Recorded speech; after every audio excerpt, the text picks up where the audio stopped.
Os anos 90 prometiam liberdade para cineastas, mas muitos filmes foram engavetados, julgados muito voláteis para o público. Não eram apenas filmes, eram verdadeiros furacões culturais, acusados de corromper a moral e de incitar a violência. Mas seriam eles realmente perigosos, ou apenas espelhos que refletiam a escuridão já existente na sociedade? Esta noite, vamos apresentar 12 filmes banidos nos anos 90 por serem considerados demasiado extremos.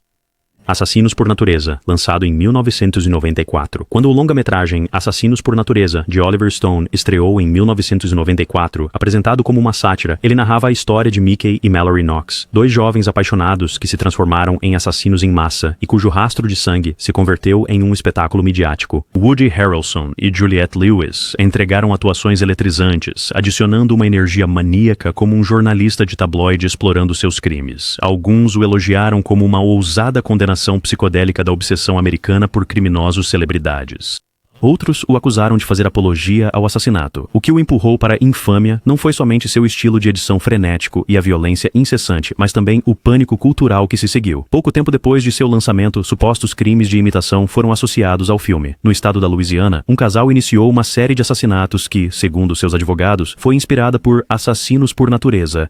Processos judiciais se seguiram contra Stone e a Warner Brothers, levando o filme para os tribunais e também para os cinemas. Justo ou não, ele se tornou um bode expiatório para os medos da sociedade sobre a influência da mídia. Os censores reagiram fortemente. O Reino Unido exigiu cortes pesados, que o verdadeiro alvo não era a violência, mas a mídia que transformava assassinos em ícones.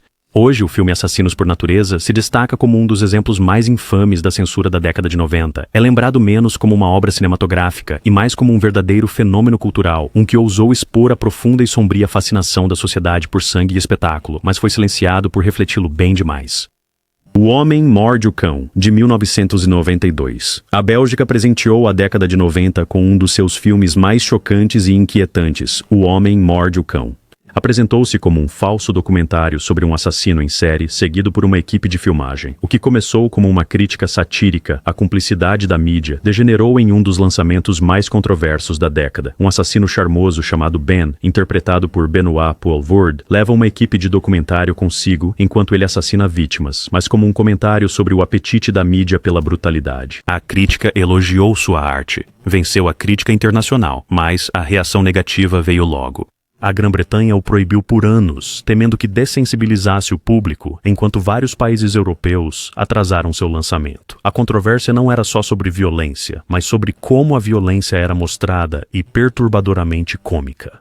As sequências mais infames do filme, massacres familiares, agressões e conversas casualmente arrepiantes sobre a eliminação de corpos, sua intenção satírica foi elogiada por alguns, mas condenada por outros que alegavam que a sátira era apenas um pretexto para a indulgência. Apesar de todas as suas proibições, Man Bites Dog conquistou um grande número de seguidores no underground entre os cinéfilos.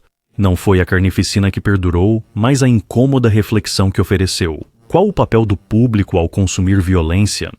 A resposta foi demasiado perturbadora para muitos na década de 1990, tornando-o tanto um artefato proibido quanto uma obra-prima de comentário sombrio. O Exorcista, 1973. Embora O Exorcista de William Friedkin tenha sido lançado pela primeira vez em 1973, sua sombra se estendeu e se fez sentir pelos anos 90, a década de 1990. A Irlanda recusou-se a permitir exibições até bem depois dos anos 90. No Reino Unido, o filme esteve indisponível em vídeo doméstico por quase 15 anos, com a proibição sendo suspensa apenas em 1999. Por que ele suportou uma censura tão duradoura? No lançamento, as plateias desmaiaram, vomitaram e fugiram dos cinemas. Mesmo décadas depois, as autoridades temiam que causasse dano público. As infames cenas de possessão, levitação, convulsões e surtos violentos eram consideradas intensas demais para serem vistas em casa. Nos anos 90, cópias piratas circularam amplamente. Jovens audiências que nem tinham nascido em 1973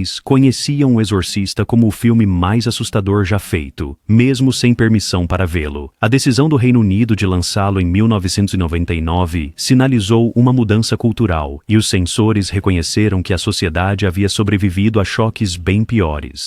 Mas nos anos 90, O Exorcista permaneceu uma ausência fantasmagórica, um filme sobre o qual se sussurrava, desejado e temido. Sua longa proibição demonstra o poder do cinema, a ponto de aterrorizar as autoridades e fazê-las pensar que poderia desfazer o tecido moral da sociedade. Eu Cuspo na Sua Sepultura, 1976.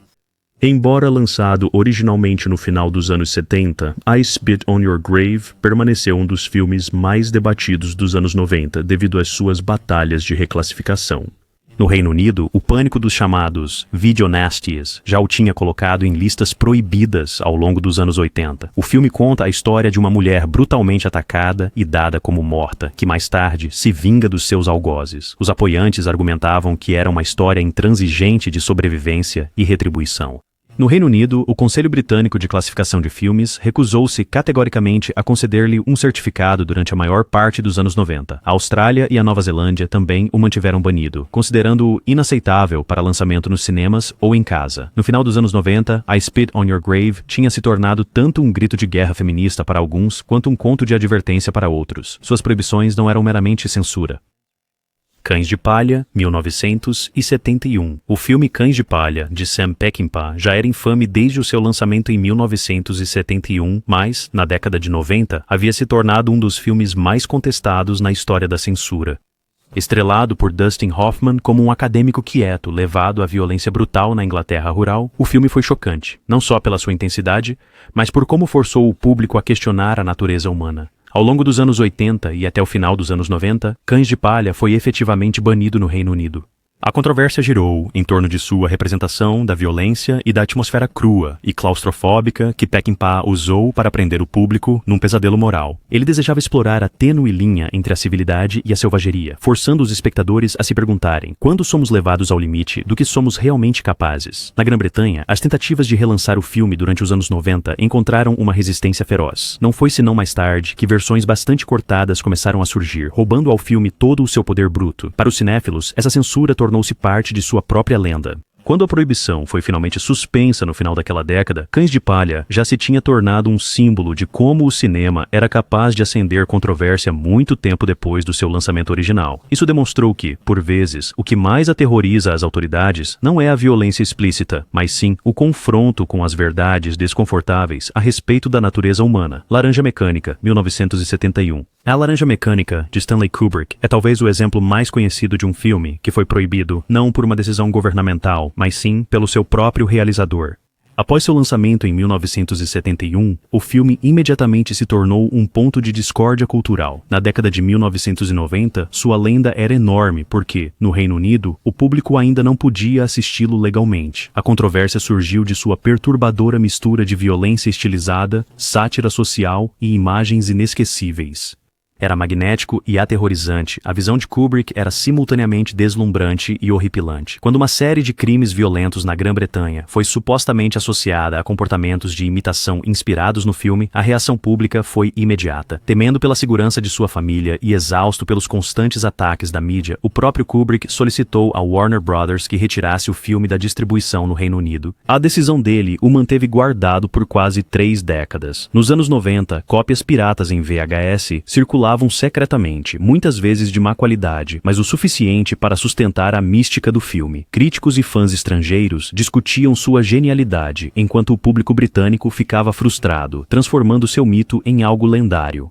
Internacionalmente, foi aclamado como uma obra-prima cinematográfica, mas em seu próprio país era visto como um fruto proibido. Quando Kubrick faleceu em 1999, a Warner Brothers finalmente se preparou para um relançamento em 2000. Laranja Mecânica permaneceu o símbolo máximo de um filme demasiado controverso para sua época, banido não pela lei, mas pelo próprio medo.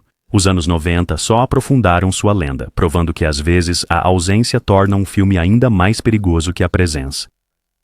A Última Tentação de Cristo, de 1988. O filme A Última Tentação de Cristo, de Martin Scorsese, pode não ter sido tão graficamente violento quanto alguns outros filmes desta lista, mas sua controvérsia foi sísmica, estendendo-se até os anos 90 com proibições que se mantiveram firmes e persistentes em todo o mundo. O que o tornou extremo demais não foi a violência gráfica, mas o próprio tema, uma reimaginação radical da vida de Jesus Cristo. Após o lançamento em 1988, protestos eclodiram em todo o mundo. Nos Estados Unidos, cinemas que o exibiam foram alvo de piquetes. Um cinema foi até mesmo incendiado por extremistas. Já nos anos 90, muitos países ainda se recusavam a permitir sua distribuição. Chile, México, Grécia e as Filipinas o mantiveram proibido. Na Irlanda, o filme foi proibido até o final dos anos 90. A controvérsia centrou-se em sua representação de Aí, lutando com a tentação, incluindo momentos de dúvida, medo e desejo humano, para as autoridades religiosas, isso era blasfêmia. Era uma exploração da fé, tornada mais profunda ao reconhecer a luta.